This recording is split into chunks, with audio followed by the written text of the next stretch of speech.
আজ যাচ্ছি বললা মায়ের দর্শন করতে। So hello everyone, welcome to my channel. আমি ঋত্বিকা। আশা করছি তোমরা সবাই খুব ভালো আছো আর আমিও বেশ ভালো আছি। আজকে আমি, মা, বম্মা তিনজনে মিলেই বেরিয়ে পড়েছিলাম। বললাতে যাওয়ার সৌভাগ্য আমার তো হয়ে ওঠেনি, আজ অবধি আমি কোনোদিনই যাইনি বললাতে, আজও সেই সৌভাগ্য হয়ে ওঠেনি। তবে আর কি, কাটাবাড়ির বললা মাকে তো দর্শন করতে চলেই এলাম। আর এখানে যে এত সুন্দর মেলা বসে, বললা মেলা, সেটা কিন্তু আমি জানতাম না। ভীষণ ভালো লেগেছে এখানে এসে দেখলাম খুব একটা ভিড় ছিল না, মোটামুটি ছিল, তবে যেটুকু ছিল ভালোই লাগছিল। রাত্রি যত বাড়ছিল ততই ভিড় বাড়ছিল। আমরা তো রাত অবধি থাকিনি, সন্ধেবেলাতেই চলে এসেছিলাম বাড়িতে। এসে প্রথমেই নিয়ে নিয়েছিলাম কিন্তু মায়ের জন্য ভোগ। এবারে চলো আমার সাথে সাথে তোমাদেরকেও মায়ের দর্শন করাই।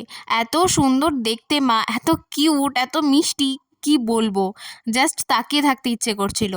একটা ভিডিও ক্লিপস নিতে ভুলে গেলেও তোমাদেরকে বলতে ভুলবো না যে এই বললা মেলাতে কিন্তু সিপিআর ট্রেনিং দেওয়া হচ্ছিল, সেটা এনজিও থেকে, যেটা সবারই উপকারে লাগবে। প্রথমবার এসেই আমার এত ভালো লেগেছে যে আবার আসবো আমি, এটা তো ঠিকই করে নিয়েছি।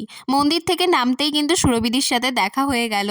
দর্শন এবং মায়ের আশীর্বাদ নেওয়ার পরে আমরা কিন্তু বেরিয়ে পড়েছিলাম মেলা দেখার উদ্দেশ্যে। চলো তোমাদের সাথেও শেয়ার করি মেলাটা কিরম ছিল। ছোটোর মধ্যে মেলাটা বেশ সুন্দর। এটা হচ্ছে কাটাবাড়ি ব্রিজের ওপর থেকে ভিউটা এরম ছিল। একটু আইসক্রিম খেয়ে নিয়েছিলাম। নাগরদোলায় ওঠার মতন লোক ছিল না আমার সাথে, যে কারণে উঠতে পারিনি। মিকি মাউস তো দেখেই মন ভরাতে হবে, সেই এজটা তো পার করে এসেছি না। এসেছিলাম এক মামার বাড়িতে, জোর করে নিয়ে আসলো আমাদের সাথে দেখা হওয়ার পরেই। তো এখান থেকে দেখো ভিউটা কি ভালো লাগছে না দেখতে। এবারে মাকে টাটা দিয়ে আজকের মতন ব্লগটা এখানেই শেষ করছি। নেক্সট ব্লগে তোমাদের সাথে খুব তাড়াতাড়ি দেখা হচ্ছে। ততক্ষণের জন্য সবাইকে টাটা।